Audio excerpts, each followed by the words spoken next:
ഓണം കൊള്ളൽ ചടങ്ങാണ്. നിലവിളക്ക് തിരികൊളുത്തി ചടങ്ങ് ആരംഭിക്കുകയാണ്.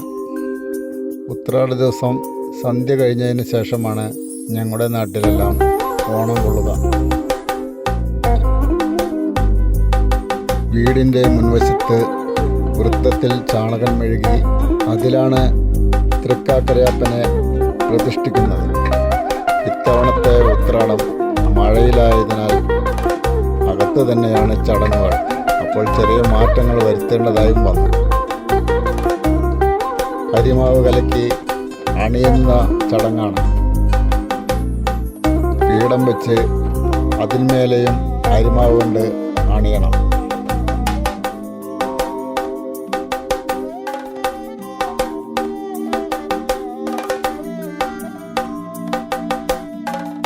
പിന്നീട് നാക്കല വെച്ച് അതിൻ്റെ മേലെയും അരിമാവ് കൊണ്ട് അണിയുന്നു.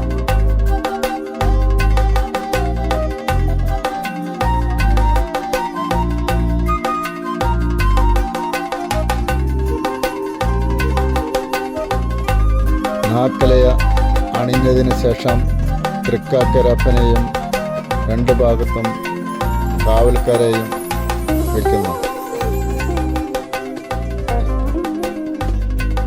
ഇനി തുമ്പപ്പൂ കൊണ്ട് മൂടുകയാണ്.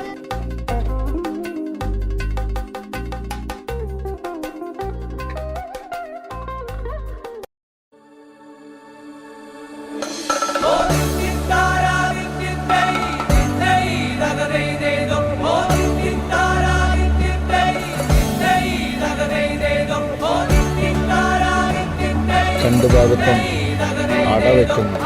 ഞങ്ങളിതിന് പൂവട എന്നാണ് പറയുക. അട വെച്ചതിന് ശേഷം ദേഹമെല്ലാം ചന്ദനം തൊട്ട് പൂജ തുടങ്ങുകയായി. 3 തവണ തുമ്പപ്പൂ അർപ്പിക്കുന്നു.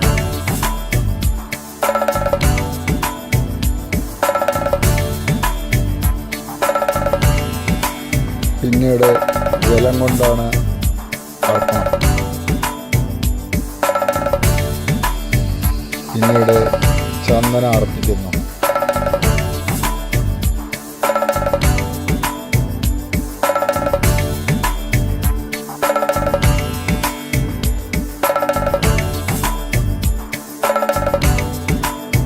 അത് കഴിഞ്ഞാൽ ധൂപമാണ്.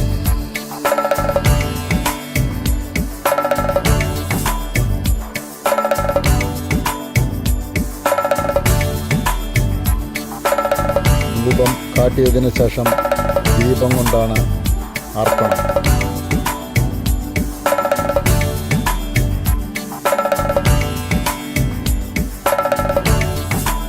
ദീപം കാണിച്ച് തൊഴുത് നാളികേരമെടുക്കുന്നു.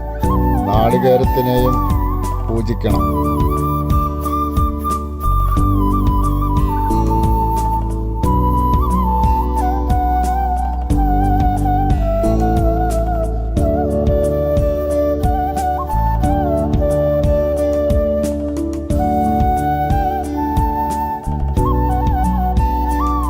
നാളികേരം മുടച്ച് പൂജയാണ്.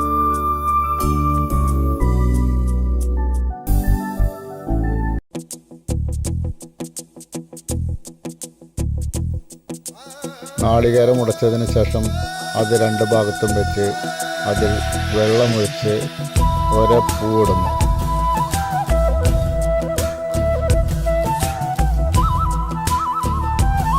പിന്നീട് കർപ്പൂരം കാണിച്ച് പൂജ അവസാനിപ്പിക്കുന്നു.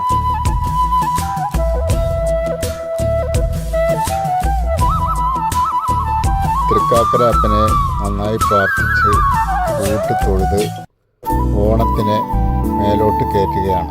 തൃക്കാക്കരപ്പൻ നമ്മുടെ കൂടെ അങ്ങനെ വീട്ടിലേക്ക് കയറി വരികയാണ്.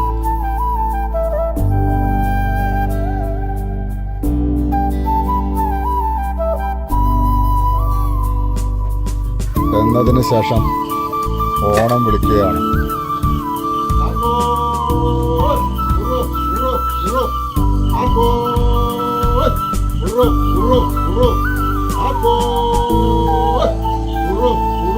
Burro.